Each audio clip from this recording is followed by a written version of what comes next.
ছোটবেলায় আঙ্গুল ক্ষেত, আজ পর্দায় একসাথে সহ অভিনেতা নিয়ে মুখ খুললেন কোজাগরী। স্টার জলসার জনপ্রিয় একটি ধারাবাহিক হল জল থই থই ভালোবাসা। ধারাবাহিকটি বেশ জনপ্রিয় দর্শক মহলে। এই ধারাবাহিকের নায়িকা অনুষা বিশ্বনাথন হলেও ধারাবাহিকের মূল ইউএসপি কিন্তু অপরাজিতা আঢ্য। অপরাজিতার মেয়ের চরিত্রে অভিনয় করছেন অনুষা। ধারাবাহিকে মামের খুব সুন্দর বন্ডিং দেখানো হয়েছে। মামের থেকে তারা দুজনে খুব ভালো বন্ধু, আর এই সুন্দর সম্পর্কটা দর্শক মহলে বেশ পছন্দের। সম্প্রতি ছিল পয়লা বৈশাখ।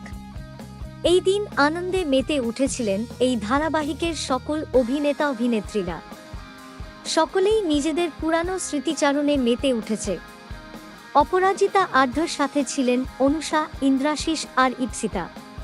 ইন্দ্রাশিস জানান, অফস্ক্রিন যেমন অপাদি সাপোর্ট করতেন তেমন অনস্ক্রিনও করেন, আর অপাদির সাথে এটা প্রথম কাজ নয়, প্রথম দিকের কাজগুলো সবটাই করেছি অপাদির সাথে।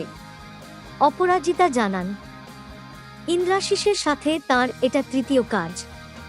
ধারাবাহিকে কাজ হয়েছে বটে, কিন্তু কখনো ছবি করা হয়নি। অভিনেত্রীর কথায়, তবে আমি জানি ও অনেক ভালো ভালো ডিরেক্টরের সাথে কাজ করেছে। ওর ভাই চাঁদ আমার খুব প্রিয়, আমার ছেলে। শুধু ইন্দ্রাশিস নয়, অনুষা এবং ইপসিতাকে নিয়েও মুখ খুললেন। অপরাজিতা যেহেতু ইন্ডাস্ট্রিতে অনেক বছর ধরে রয়েছেন, তাই অনেক অভিনেত্রীকে তিনি ছোট থেকে বড় হতে দেখেছেন। অনুষা এবং ইপসিতার মতো বয়সী অভিনেত্রীদের অনেককেই তিনি প্রথমবার হাঁটতেও দেখেছেন। আবার অনেকেরই তাঁর হাত ধরে হাত একটি হয়েছে। অনুষাকে তিনি আঙুল খেতেও দেখেছেন।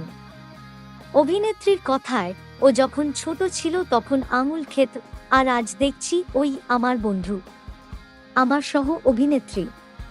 এটা ভাবতেই ভালো লাগে। ওরা যখন ছোট ছিল তখন অভিনয় করতে আসতো, আবার দেখতেও আসতো। ওদেরকে আমি কত চটকাতাম। আজ ওরা নিজেদের জায়গায় সফল। উল্লেখ্য, টিআরপি তালিকায় এই ধারাবাহিক জায়গা পেয়েছে। এই সপ্তাহের টিআরপি তালিকা অনুযায়ী ধারাবাহিককে ৮ম স্থানে দেখা গেছে।